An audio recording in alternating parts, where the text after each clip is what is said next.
Bom, primeiro, para caracterizar uma equação do primeiro grau, são necessárias duas coisas, né? Uma igualdade e uma incógnita, né? Se você tiver apenas uma igualdade ou apenas uma incógnita, não é suficiente para ser uma equação, né? Aí, para resolver uma equação, você, caso tenha denominador, como é ali no exemplo, nós primeiro deveremos fazer, então, o MMC, para poder eliminar os denominadores, né? Depois passamos de um lado para o outro da igualdade com operações inversas, né? Se o número estiver somando, depois então ele passa subtraindo, e na multiplicação é a divisão, certo? Ainda não tem a potência raiz, porque senão não seria uma equação do primeiro grau, né? Senão seria uma do segundo grau, a gente vai ver logo na sequência. E não esquece que uma equação ainda necessita, né, de uma solução. Mesmo que nenhum número satisfaça aquela equação, então a solução deve ser vazia, né? Mas ela tem que ter uma equação. Bom, voltando ao nosso exemplo, então, MMC entre 3, 1, 6 e 2 é 6, né? Então, traço de fração dos dois lados, e aí você divide pelo de baixo, multiplica pelo de cima, né? 6 dividido por 3 é 2, e 2 vezes o x ali, 2x, mais 6 dividido por 1 é 6, 6 vezes 2 é 12. 6 por 6 é 1, 1 vezes 5x continua, e 6 por 2 é 3, 3 vezes 1 é 3. Bom, fazer o MMC para ter o mesmo denominador de ambos os lados. E aí, nesse caso, a gente pode cancelar os denominadores, né? Ficando com uma equação linear. E agora sim a gente resolve com somas e subtrações de um lado para o outro da igualdade, tentando isolar a letra x, né? Então, quem tem x para um lado, quem não tem para o outro. 2 menos 5x vai ficar, então, menos 3x. E o menos 12 mais 3 é menos 9.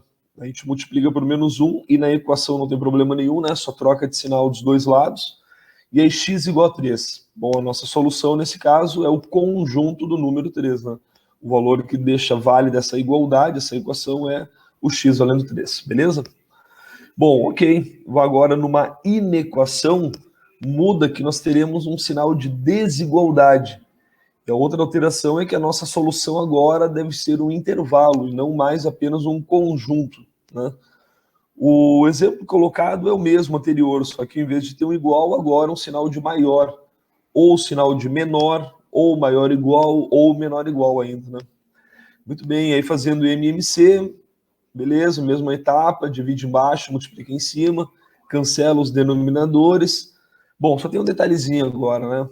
Numa inequação, quando você chegar com o teu coeficiente na frente do x, sendo um número negativo, tem que multiplicar por menos 1, certo? Quando é uma equação, tu simplesmente troca de sinal dos dois lados. Agora, numa inequação, além de trocar de sinal dos dois lados, notem, o sinal da desigualdade acabou invertendo. Isso se deve porque quando tu tem o 1 e o 2, por exemplo, o maior é o 2. Agora, multiplicando por menos 1, é menos 1 e menos 2. E o maior agora é menos 1. Então, quem antes era maior, ao multiplicar por menos 1, fica menor, né? Bom, agora qualquer número menor que 3, a gente pode visualizar isso na reta numérica ali, né? Lembrando que se não tiver o sinal de igualdade de menor ou igual, a bola, né, deve ser aberta.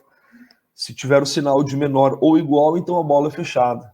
E os menores que 3, então, estão à esquerda ali, né, na reta numérica. Só que você não pode colocar isso como solução.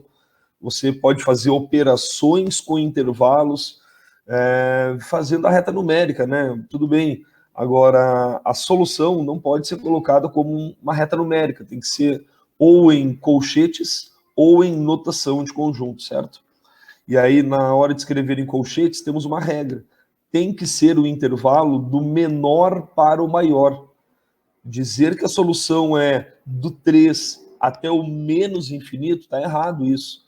Tem que escrever na ordem crescente, do menor para o maior. E nesse caso, é do menos infinito até o 3, né? Ambos abertos, né? Ou escrevendo em notação de conjunto, x pertence aos reais, tal que x é menor que 3, certo? Muito bem, vejamos agora